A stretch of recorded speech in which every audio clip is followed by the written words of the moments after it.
Hey everyone, welcome back to our channel Quick Guide. Today in this video I'm gonna show you guys how to download Curiosity Stream application on your mobile device. It is the world's first on-demand streaming service for award-winning documentaries that enlighten, entertainment and inspire. In order to download this application on your preferred mobile device is real easy. First, make sure that your device is connected to a stable internet, and next open up your App Store or your Play Store.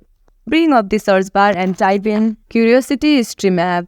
Now over here you can see the Curiosity Stream application. Just click on install. It might take a while to install depending upon the internet. Wait for installation. Your application has been installed. Now click on open.